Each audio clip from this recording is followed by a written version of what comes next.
Senator Bongo na isabatas ang panukalang palakihin ang accommodation ng Caraga Regional Hospital. Alamin natin yan sa Siyasat Presents DWIZ Track Record Report.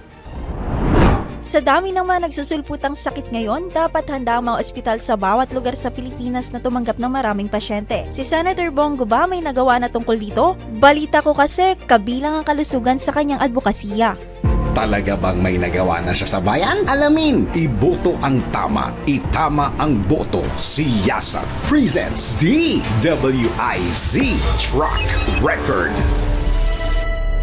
Ayon sa aming pagsisiyasat, napag-alaman na ang expansion ng hospital accommodations ay kabilang sa mga layunin ni Senator Bongo. Sa katunayan ay naisabatas nito lamang 2020 ang panukala na naglalayong dagdagan ang bed capacity sa Caraga Regional Hospital sa Barangay Washington, Surigao City, Surigao del Norte mula sa 150 hanggang 500. Nakasaad sa batas na bukod sa pagdami ng bilang ng bed capacity, magkakaroon din ng increase at pagbabago sa mga facilities at health services sa nasabing ospital. Nakabilang sa development plan na isasagawa ng hospital chief at ito naman ang gagamiting basihan para sa magiging requirements sa paghahanap ng karagdagang staff members at budget. Bukod pa riyan, ibibilang din ang implementasyon ng batas na ito sa mga programa ng Department of Health at popondohan gamit ang nakalaang budget para rito mula sa General Appropriations Act. Ang batas na ito ay isang hakbang mula sa chair ng Senate Committee on Health na si Senator Bongo upang baguhin ang kalidad ng health services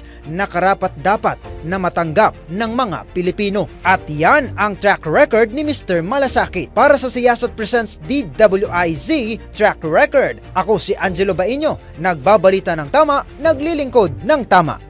Ngayong alam mo na gawa na ng listahan ng iboboto mo. Iboto ang tama, itama ang boto. Siyasat presents DWIZ Track Record.